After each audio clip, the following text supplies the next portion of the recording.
বন্ধুরা, আজকে একটা নতুন গল্প নিয়ে আসলাম তোমাদের মাঝে। এটা সত্য এবং বাস্তব জীবনের ঘটনা। শেষ পর্যন্ত শোনার অনুরোধ রইল। শুনলে তোমার মধু চলে আসবে। দেরি না করে চলো শুরু করা যাক।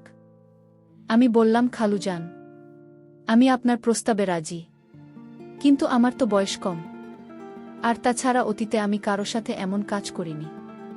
আর আপনি তো আমার চাইতে বয়সে অনেক বড়। আপনি আমার সাথে এসব করলে আমি তো মরে যাব। আমি কিছুতেই সহ্য করতে পারবো না। তারপর খালুজান আমাকে বলল, তুমি কোনো চিন্তা করো না, আমি এমনভাবে কাজ করব তুমি টেরই পাবে না। খাল উজানের মুখ থেকে এমন মিষ্টি কথা শুনে আমি তার সাথে কাজ করতে রাজি হয়ে গেলাম।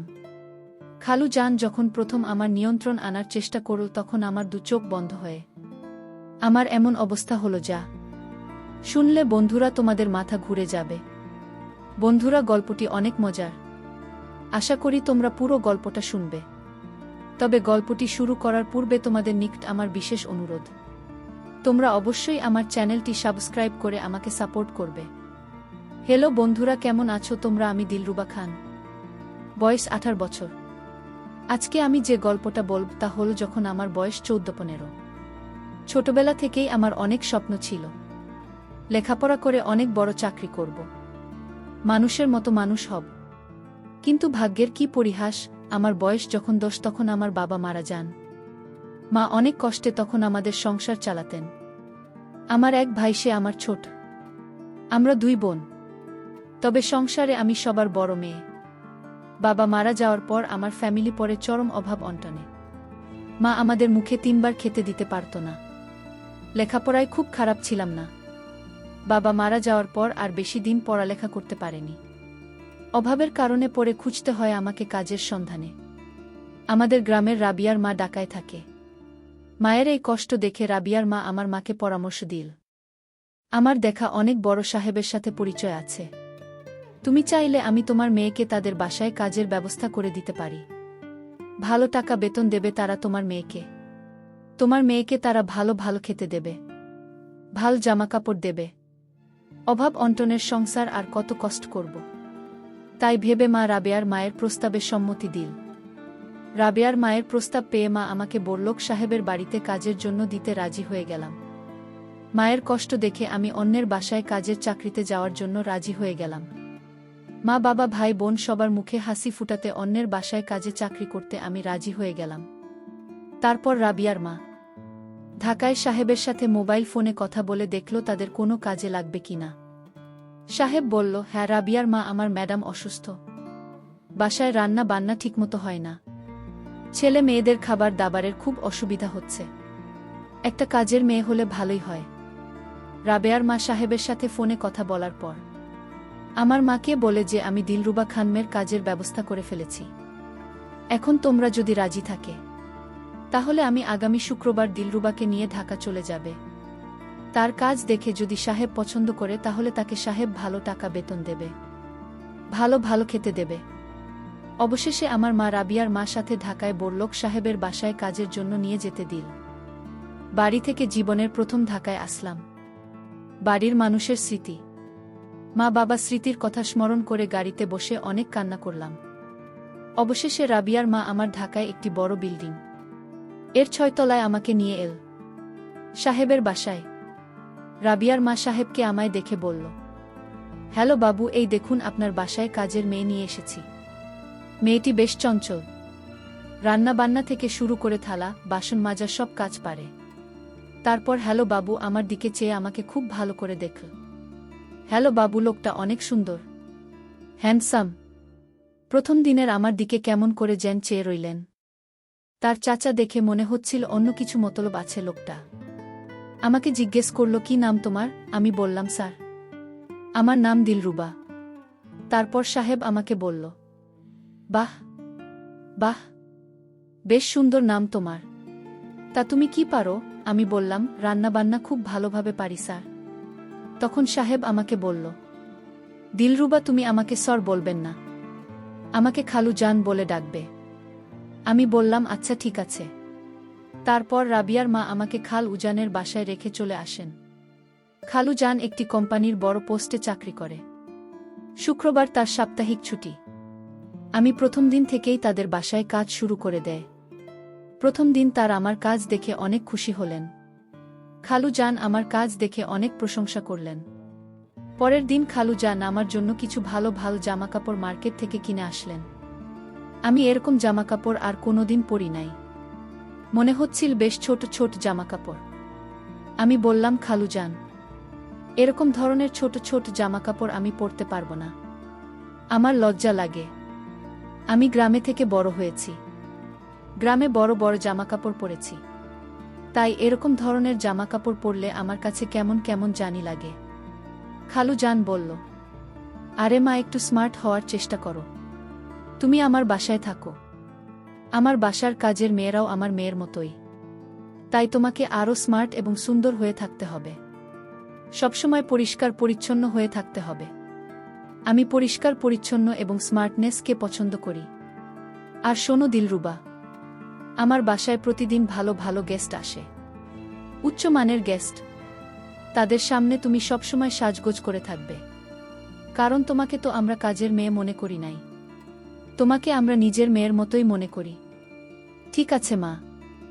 আমি বললাম, আচ্ছা খালু জান। তারপর খালু জান আমাকে বলল, যাও দিলরুবা, মা, তুমি জামাকাপড়গুলো পরে আসো, আমি তোমাকে দেখব। তোমাকে কেমন লাগে এই জামা কাপড়গুলো আমার অনেক পছন্দের কিনা।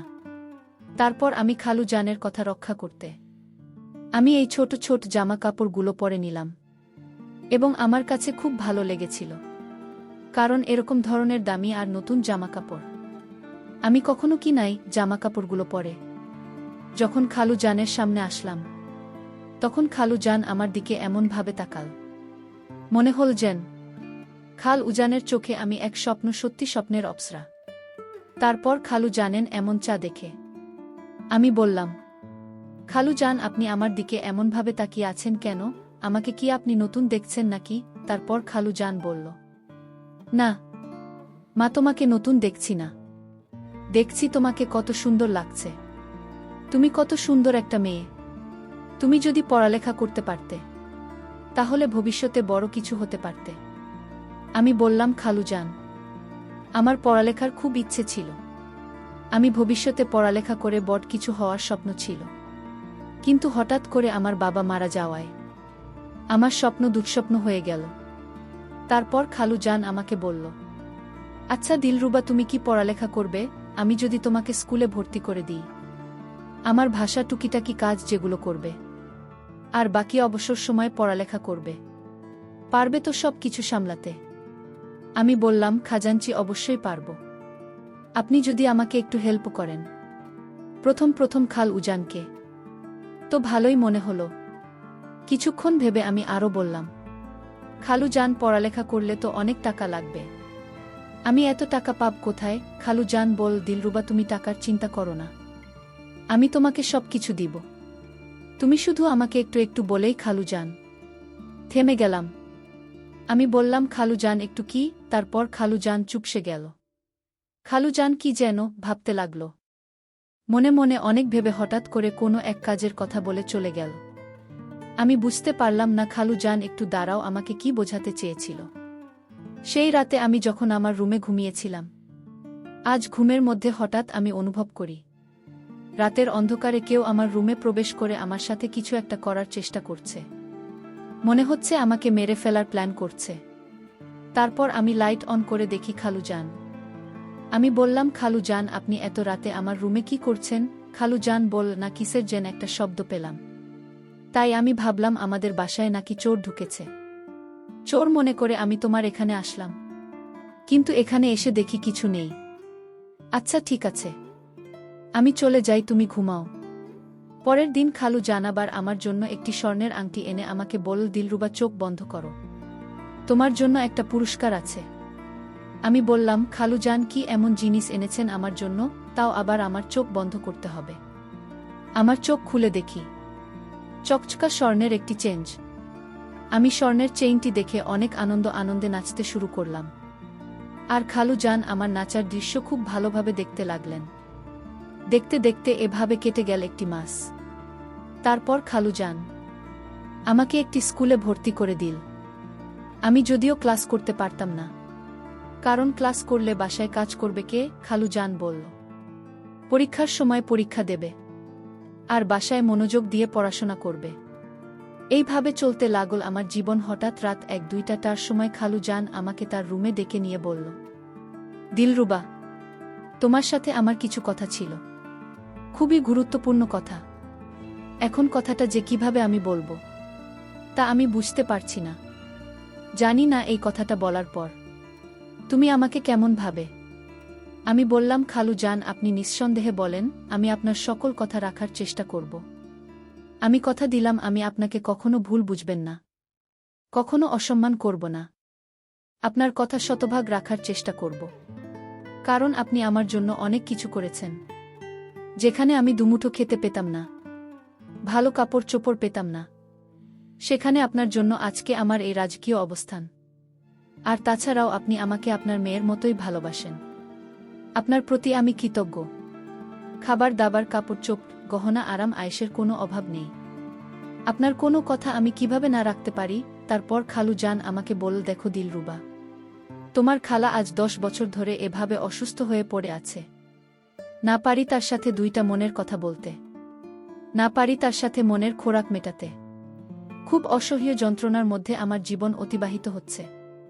ছেলে মেয়ে সবাই পড়ালেখা করছে, কিন্তু কেউই আমার মনের অবস্থা বুঝে না। আর যে বুঝবে সে তো অসুস্থ হয়ে পঙ্গু হয়ে পড়ে আছে। 10 বছর আগে একটি রোড অ্যাক্সিডেন্টে তার পা 2টা ভেঙে যায় এবং সে কথা বলার বাকশক্তি হারিয়ে ফেলে। তার সাথে তো আমার কোনো কিছু হয় না। মাথাটা সবসময় জ্যাম হয়ে থাকে, মাথার মধ্যে সব সময় চিন চিন ব্যথা অনুভব করি। আমি জানি সেটা কিসের ব্যথা, কিন্তু কাউকে বলার মতো আমার দুঃসাহস হয়নি। তোমাকে যে কিভাবে কথা বলতে আমার যদিও আনিজি ফিল করছি, তারপরেও আমি না বলে পারছি না। তোমার রূপ, তোমার সৌন্দর্য, তোমার মুখ, তোমার মায়ে, সত্যি আমি হারিয়ে গেছি। আমি তোমাকে চাই দিলরুবা, তোমাকে আপন করে পেতে চাই। আমি জানি না কখন কিভাবে তোমার মধ্যে হারিয়ে গেছি। দিলরুবা, আমি তোমার কাছ থেকে সেই জিনিসটা চাই যা পেলে আমি একটু একটু করে মানসিক যন্ত্রণা থেকে মুক্ত হতে পারব। তোমার কাছ থেকে একটু ভিন্ন কিছু চাই, একটু ভিন্ন কিছু চাই। তুমি যদি আমাকে একটু দয়া করো, বিনিময়ের জন্য তুমি আমার কাছে যা চাও আমি তাই দিব। সাহেবের মুখ থেকে এমন কথা শুনে আমি হতবাক হয়ে গেলাম আর বললাম, খালু জান, আপনি যা চেয়েছেন তা কিভাবে সম্ভব? আমি তো আপনার তুলনায় অনেক ছোট একটা মেয়ে, আপনার মেয়ের মতোই। তারপরেও আপনার যদি ইচ্ছা হয় তাহলে আমার কোনো আপত্তি নেই, কারণ আমি আপনার কাছে কৃতজ্ঞ। আমার কথা শুনে খালু জান আমাকে বলল, মেয়ের মতো? কিন্তু মেয়ে তো নয়। আর তোমার সাথে আমার এইসব যায়, শুধুমাত্র বয়সের একটু ব্যবধান। প্লিজ দিলরুবা, আমাকে আমার মানসিক যন্ত্রণা থেকে একটু মুক্তি দাও। তারপর আমি মনে মনে ভাবতে লাগলাম, আমার এই রাজকীয় জীবন, আরাম আয়েশ, কাপড় চোপড়, থাকা খাওয়া, গহনা, রাজকীয় চলাফেরা, সব কিছুতেই এখন আমি খুব শান্তিতে আছি। কারণ অভাব কি জিনিসটা আমি হারে হারে টের পেয়ে এসেছি বাবার মৃত্যুর পর।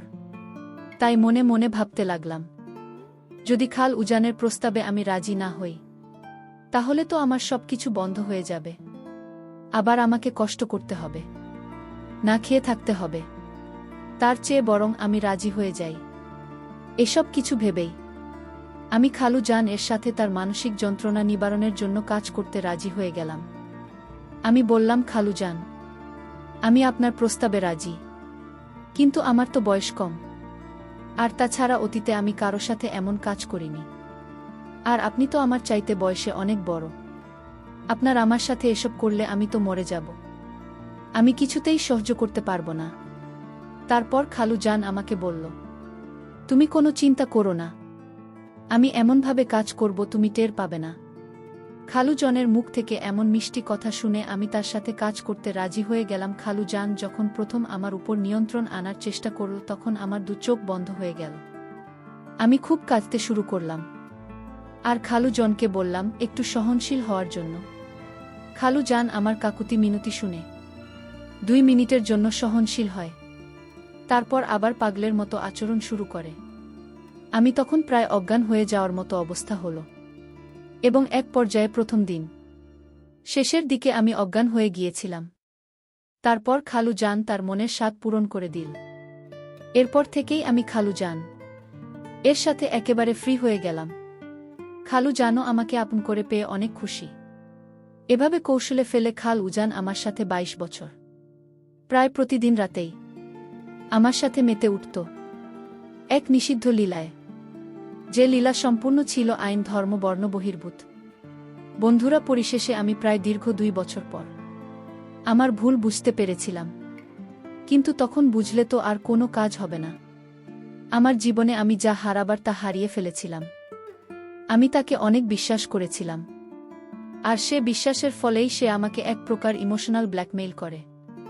আমার জীবনের সবচেয়ে দামি সম্পদ তাকে কেড়ে নিয়েছিল। তারপর বন্ধুরা, ওইখান থেকে আমি একেবারেই কাজ ছেড়ে চলে আসলাম।